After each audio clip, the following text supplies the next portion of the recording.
Hello, hello, hello la famille. J'espère que vous allez bien. Ndibaza murameze neza. Nanje ndameze neza. Nari maze igihe ntabaha amakuru ariko ubu nagarutse utarakanda subscribe. Gusa subscribe, like na comment. Kuko iyi channel mugiye kuzamaye nkako amakuru atandukanye. Ngiye kuza ndabaha amakuru ibijyanye n'ibyo hanze bitandukanye, yaba kwa applyinga iby'akazi byo muri Canada, kwa applyinga akazi byo mu Barabu, ndavuga Arabie Saoudite, nkavuga Kuwait, nkavuga Dubai, mutarinze kugenda kuba agent, murinda kuri amahera, ndavuga gusaba akazi muri Europe, mu bihugu bitandukanye ukoresheje site zabo, aho uri hose ugashobora gusaba akazi ukoresheje telefone yawe. Kaba utarakanda subscribe kugira amakuru nk'anazora gucika. Umunsi rero nashimye ko tugaruka ku kintu kiriko kiravugwa cyane kijanye na green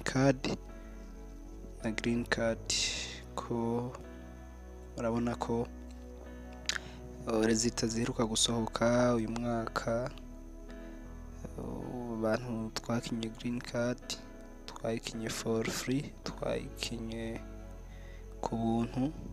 Hariho abariko barabandanya process basanzwe baragiriwe ibakwe ryo gutombora, n'abandi twariko turiyumvira ko tuzogerageza amahirwe ku mwaka uza, ariko hakaba hariho inkuru iriko iracanacana ko ivuga ko murabona ko Perezida Trump kuva aje ku butegetsi atariko aratworohereza. Inkuru ivuga ko Trump ariko aravuga ko umuntu wese, umu applicant wese azoshaka gukina green card 2027 ategerezwa kuzoriha amadolari $250. Kujya twahora twuzuza formulaire bisanzwe, zobanza kuriha amadolari $250. Ikintu ntabwo kiremezwa, ayo niyo makuru nari ndabazaniye, ntikiremezwa, ariko ni proposal ya Trump. Urazi ko muri iyi minsi ariko arafata ibihano bitandukanye, aho aherutse no kugara amaviza ku banyeshure bari basavye amashuri nabo nyene ntibariko baroroherwa.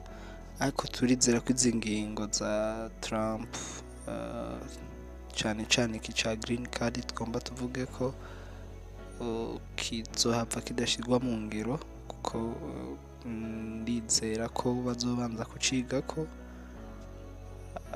bakomeza musenge kugira tuze turonka amahirwe yo gukina DB 2027 tutarinze kuriha amadolari, kuko amadolari $250 n'amahera menshi, amahera tupfa kuronka umuntu uwo ari we wese yociba lotari ikina abakire.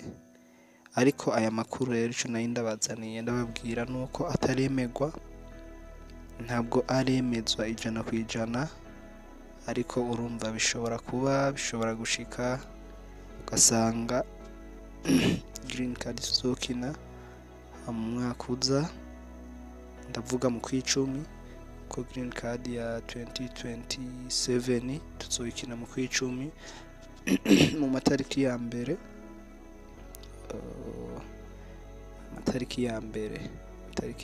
aho green card imara ukwezi kose.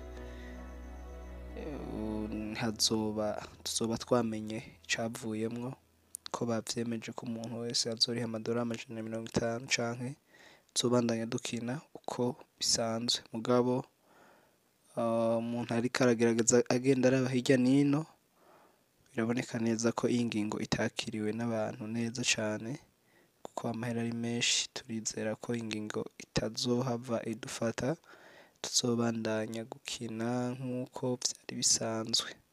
Niyo makuru nari ndabazaniye, hariho abari bacitse ivutu mugabo amakuru ntaremezwa ijana kwijana. Turacafise amahirwe yo kuzokina green card iza, hama bishitse tuzobibamenyesha, kuri channel tuzocishaho amakuru ajanye na green card nababwiye y'amashure, kwa applyinga, ivy'ubuzi, za Canada, za hehe, kuko kugerageza impande zose. Nta visa ntanga, ariko ndi umwe mu bantu basesangura ibintu ibi na biriya mu vyo hanze. Tuzoza turasangira amakuru, ari bishoboka tubifashanye. Mwarahezagiwe, utarakanda subscribe, wandanye ukanda subscribe.